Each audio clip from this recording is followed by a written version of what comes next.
प्रशांत किशोर अपने सेना को हर एक विधानसभा में जनता के बीच में छोड़ दिए हैं। कुछ दिन पहले प्रशांत किशोर जी का सारण में आगमन होता है और जनसलाब जो है जनता का उभरता है।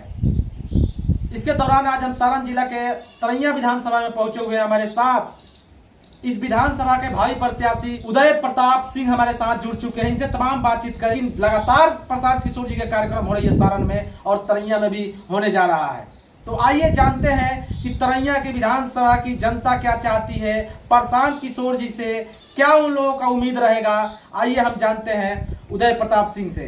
तो आप लोग की सोच जो है, आप लोग की स्लोगन जो है, रुकेगा पलायन मिलेगा रोजगार, बदलेगा तरैया तभी तो बदलेगा बिहार। तो क्या लग रहा है तरैया की जनता क्या चाहती है?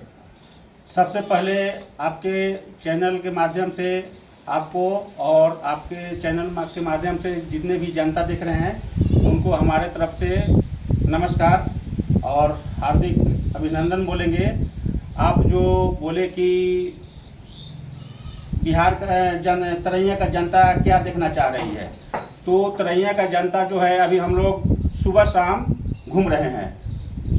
हर रोज अपना टारगेट है कि कम से कम 2-4 गांव तो घूमना ही घूमना है। जनसंपर्क चल रहा है, उसमें हम लोगों को देखने को यही मिल रहा है कि यहाँ के जनता जो है एनडीए और इंडिया का जो सरकार चल रहा है या जो पार्टी है उनसे यहाँ का जनता जो है उठ चुका है। क्योंकि सरकार या वोट लोग दे रहा है लेकिन सही ढंग से काम नहीं हो रहा है, सही ढंग से काम नहीं हो रहा है और मुख्यमंत्री के रूप में नीतीश कुमार को ही देखा जा रहा है। और नीतीश कुमार का आप देखते होंगे कि हर 6 महीना पर कभी इस पार्टी से उस पार्टी, कभी उस पार्टी से इस पार्टी, इस तरह से कोई काम नहीं हो रहा है। और यहाँ का जनता जो है बिल्कुल उब चुका है और वह बदलाव के मूड में है। और इतना दिन तक अभी उसके पास में कोई ऑप्शन नहीं था, लेकिन आज के डेट में जो है जन स्वराज एक ऑप्शन दिख रहा है।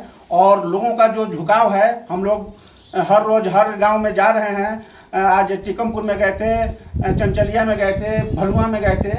लोगों का झुकाव हो गया है और लोग बहुत स्वागत कर रहा है और एक आशा भरी निगाह से जन स्वराज को देख रहा है। जनता विश्वास कैसे करी जब प्रशांत किशोर पर? क्योंकि यहाँ पर जो है गठबंधन जो है मजबूती से लड़ रही है, दोनों गठबंधन। जी। तो प्रशांत किशोर जनता को कैसे विश्वास दिलाएंगे और जनता कैसे विश्वास करेगी प्रशांत किशोर पर कि जिस तरीके से मुद्दा लेकर जो चले हैं, खासतौर शिक्षा और रोजगार, तो आज तक जो दोनों गठबंधन नहीं कर पाई, तो प्रशांत किशोर जी कैसे करेंगे, कैसे जनता पर विश्वास?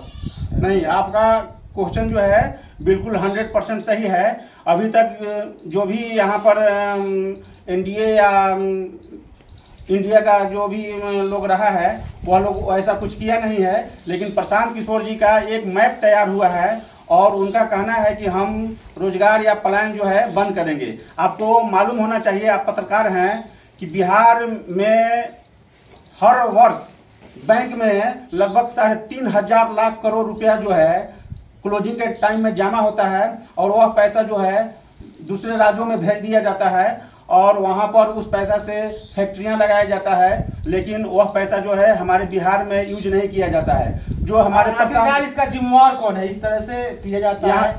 यहाँ की सरकार है और हमारे प्रशांत किशोर जी का जो प्लान है उस पैसा को रोक के और यहाँ पर हम फैक्ट्री लगाएंगे या कुछ ऐसा काम करेंगे जिससे यहाँ के लोगों को रोजगार और पलायन रोकने में। उदय प्रताप सिंह, आप तरैया में लगातार जनसंपर्क कर रहे हैं, जनता से मिल रहे हैं। अगर प्रशांत किशोर जी आपको अगर विधानसभा स्तर पर कोई जिम्मेवारी देते हैं, चुनाव लड़ने की अगर बात होती है, तो आप यहाँ पर चुनौती बहुत बड़ी चुनौती है, कई तरह से चुनौती आपके सामने आएगा, तो उसको आप क्या काट आप बनाए हैं, क्या तैयारियां की हैं? देखिए, चुनौती का जहाँ तक बात है तो आपको समझना चाहिए, यार जनता को भी मालूम है कि जनता के माध्यम से ही यहाँ छोटा से बड़ा लोग बना है।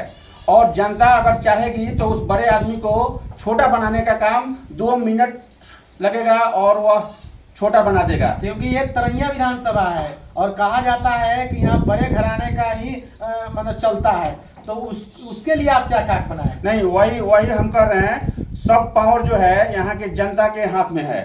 जनता जिसको वोट देगी, जिसको पसंद करेगी, वही आदमी यहाँ जीतेगा और वही आदमी बड़ा बनता है। और यहाँ के जनता समझ चुका है, इस बार मूड बना चुका है कि जितने भी बड़े लोग हैं, जिसको बड़ा लोग बनाया है, उसको छोटा बनाने का काम यहाँ के जनता करने के लिए तैयार है।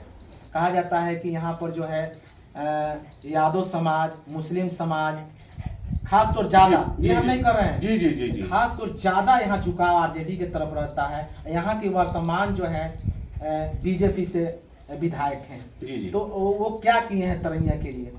अभी तो आपको भी मालूम होगा, आप पत्रकार हैं, पूरे छपरा डिस्ट्रिक्ट में घूम रहे हैं, चाहे तरैया में भी कितने जगह विजिट किए होंगे, उन लोगों का कोई काम नहीं दिख रहा है। और हर जगह जो है जनता उन लोगों का शिकायत कर रहा है, चाहे वह आरजेडी का पक्ष हो चाहे बीजेपी का हो, क्योंकि 25 साल जो है, 15 साल जो है आरजेडी यहाँ पर राज किया है और मोटा मोटी 20 साल से बीजेपी का राज चल रहा है। इतना दिन से उनके पास में कोई ऑप्शन नहीं था जनता के पास में, लेकिन हम इस बार तरैया विधानसभा के जनता से अपील करना चाहेंगे कि आप लोगों के पास में एक नया ऑप्शन आया है, जन स्वराज। जन स्वराज पार्टी से जो कोई भी यहाँ कैंडिडेट आता है तो उसे जिताने का काम करें और बिहार में सरकार बनाने का काम करें। बहुत बहुत धन्यवाद सर बात करने के लिए। Thank you.